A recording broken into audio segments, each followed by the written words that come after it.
consider myself to be a feminist pornographer, although that won't sit well with a lot of people.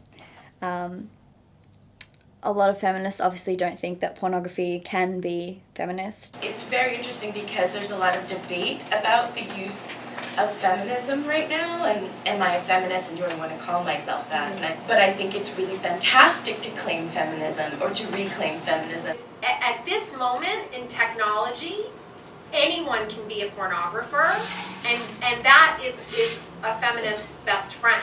Part of what it means to be in this world is that you self-identify as a feminist pornographer, as a feminist porn performer, and you identify with this community of filmmakers and what they're all trying to do. One of the things that feminists like to say is personal is political, and I think feminist porn is both really personal and really political.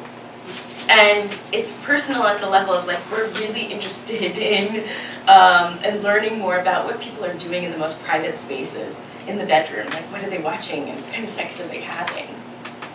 But we also know that from feminists that that's a political space. That the bedroom and the decisions we make in our body are very political questions. The question is often asked in the media, what is feminist porn? What does it look like? And the answer is kind of like, how long is a piece of string? It's really hard to give a nice soundbite style answer to that. I mean, I could try and say, feminist porn doesn't have any pizza delivery guys. But actually that's not true. Feminist porn to me is such a broad topic and such a broad genre, and I feel like there's so much more diversity of form and bodies and acts within feminist porn, you know, than there is in all of mainstream porn, which is such a bigger industry. This is a genre of film and pop culture, and we have to stop treating it as separate or different because it's sex. What we noticed was there were more and more women, people of color, trans folk, queer people getting behind the camera and making porn for themselves. And we had much more to offer.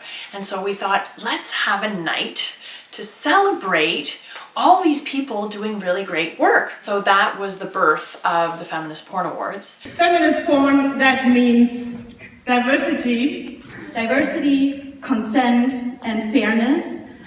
Feminist porn really places emphasis on consent, performer agency, and authentic depictions of desire and sexuality.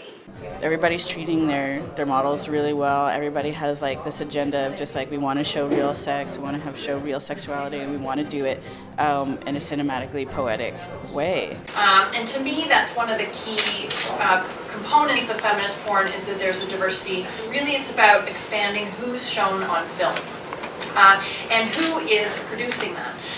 For consumers, I think there's so much more for them to choose from, and certainly it can reframe desire. It can show us things that we have been told that we are not supposed to desire, which is also pretty amazing.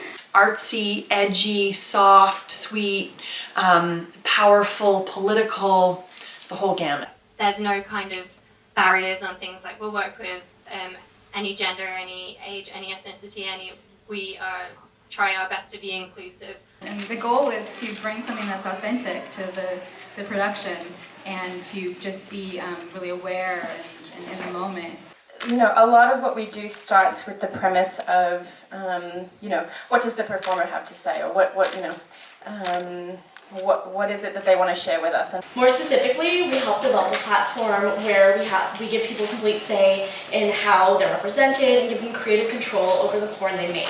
Feminist porn is definitely more, I think, looking after the individual and making sure that you feel 100% great about what you're doing, and there's an opportunity for feedback and, oh hey, what lube do you like, or who do you want to work with, or you know, what makes you comfortable so that you can do your best and have the best time and really enjoy it.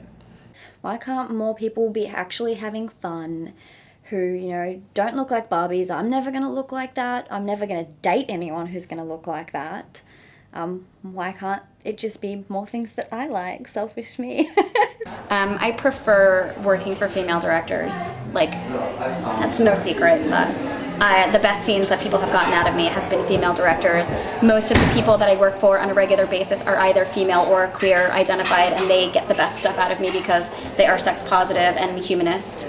So it's interesting that it's called feminist, but really I think it's like a humanist movement. I'm really interested in blurring that boundary between what is performative and what is authentic, and what is work and what is pleasure. And I'm very socially responsible with the porn that I make because people watch it to know how they're supposed to act. That's just the facts. I think that people could make the argument that some people don't watch porn to learn how to fuck, but a lot of people do. And I think that there's no label feminist porn. That's true. I think we are all different. I think that Anna Pick's movies are different from mine, and also the press need a label to understand what we are doing. And it's not always a bad thing, because the more united we will be, it will be a proof that we do exist, even if we do very different movies. If you care about the conditions under which your food was made and your jeans were made, then you should care about the conditions under which your pornography was made.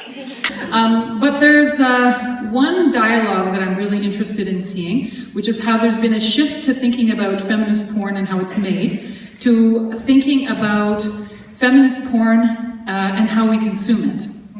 And so now I'm really excited to be talking about what it means to be feminists who buy and pay for porn. You know, we're at that point where like the dinosaurs are starting to die off because of a lot of the different influences, and like the small indie groups are like the tiny mammals that eventually took over the world. And I kind of see like that's kind of where a lot of indie companies and like women producers are kind of at. It's going to be a completely different landscape in like another 20 years. Annie Sprinkle has said the solution to bad porn is to make better porn, and feminist pornographers are doing that right now.